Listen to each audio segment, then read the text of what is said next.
Bonjour Flore Talouarn, vous êtes secrétaire général de la ville de Nantes, à la ville de Nantes et de Nantes Métropole. Vous êtes en charge du développement de l'innovation en interne au niveau des deux collectivités. Vous travaillez sur le sujet de la communication et de l'innovation. Racontez-nous un petit peu plus en détail, plus en précision, en quoi ça consiste. Alors effectivement, en tant que secrétaire général, je m'occupe de choses assez hard, j'allais dire, du style tout ce qui est juridique, tout ce qui a trait aux assemblées, mais j'ai aussi l'opportunité de conduire effectivement la communication interne et tout ce qui relève de l'innovation interne, donc qui est une démarche qui a deux objectifs essentiels. C'est d'une part effectivement faire en sorte que nous soyons toujours un service public créatif et innovant au bénéfice des usagers et des citoyens nantais. Et puis d'autre part, c'est aussi renouveler un peu les pratiques managériales pour faire en sorte que effectivement nos managers soient dans des postures d'écoute, de favoriser le bien-être, la participation et la créativité de tous les agents. Alors quand vous parlez de manager, ça veut dire qu'aujourd'hui, la puissance publique est rentrée dans cette logique d'entreprise avec des niveaux hiérarchiques, avec des désignations justement en termes de management, d'animation des équipes. Mais justement, effectivement, les administrations publiques sont peut-être encore des administrations qui ne sont pas du tout libérées. Je ne sais pas si elles le seront un jour, mais on est effectivement dans quelque chose, un fonctionnement assez hiérarchique, avec beaucoup de silos, enfin, comme c'est assez classique de dire ça. Et on essaye effectivement de corriger un peu ces aspects-là par le biais de l'innovation interne et de l'innovation participative, en disant, voilà, dans le cadre de l'innovation participative, nous sommes 7500 agents à la ville de Nantes et à Nantes Métropole et 7500 agents qui peuvent avoir des idées tous les jours sur le service public, sur la manière de fonctionner, etc. Et nous, notre principe, c'est de pouvoir les écouter, de capter leurs idées, de les instruire et de les mettre en œuvre si c'est possible et autant que possible. Il y a une perception qui est plutôt généralisée d'inertie, d'immobilisme dans les services publics. Est-ce que c'est encore une vérité aujourd'hui ?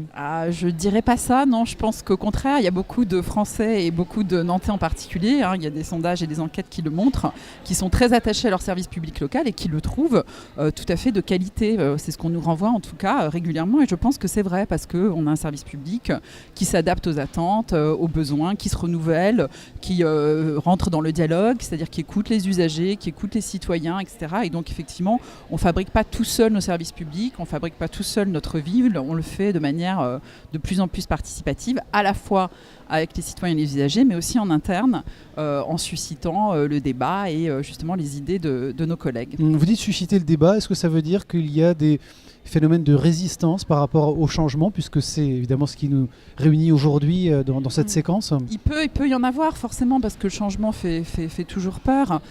Et puis c'est vrai qu'on part effectivement d'une administration, j'allais dire, sachante, dans laquelle effectivement il y a les experts, ceux qui savent faire et ceux qui peuvent décider tout seuls dans leur bureau, j'allais dire, pour caricaturer.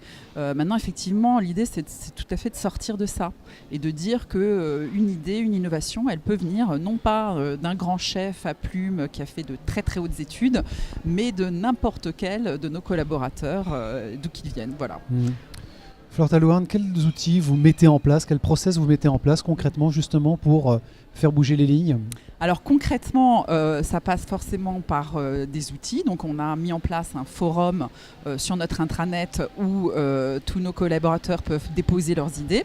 Donc soit spontanément quand elles leur viennent comme ça, soit parce qu'on suscite leurs idées sur une thématique donnée, comme on a pu le faire sur la transition énergétique, en parallèle du grand débat citoyen. Et puis aussi au travers de sensibilisation et de formation aux techniques d'animation créative et d'intelligence collective. Voilà, de plus en plus, on forme les managers à ces techniques-là qui montrent très régulièrement toute leur pertinence et toute leur efficacité. Et on a aussi, parce que nous sommes très nombreux, 7500 ça fait beaucoup, on a aussi désigné dans chaque direction, dans chaque établissement, un ambassadeur de l'innovation interne qui porte justement toutes ces thématiques, tout ce discours-là partout en interne. Bon. Voilà. Vous vous intéressez aussi également aux talents cachés de vos collaborateurs, parce que 7500 collaborateurs, c'est aussi 7500 talents avec des appétences, des intérêts, des passions particulières. Oui, alors c'est vrai que dans notre plan d'action, on a l'idée de mettre en place une banque des talents. J'avoue que jusqu'ici, c'est pas encore fait. On a plein d'idées, mais on n'a pas encore tout mis en œuvre. Mais l'idée, effectivement, c'était d'avoir cette banque des talents et de savoir quelles étaient les compétences que chacun pouvait développer et qui ne mettaient pas forcément en pratique au quotidien. Par exemple, parler le mandarin, ça peut être utile quand on reçoit une délégation et on peut demander à un agent potentiellement d'intervenir, ou alors avoir un talent de photographie, ça peut nous aider dans certaines circonstances quand on n'a pas un photographe à disposition. Enfin voilà, c'était savoir un peu tout ce que chacun peut faire et puis développer comme compétence.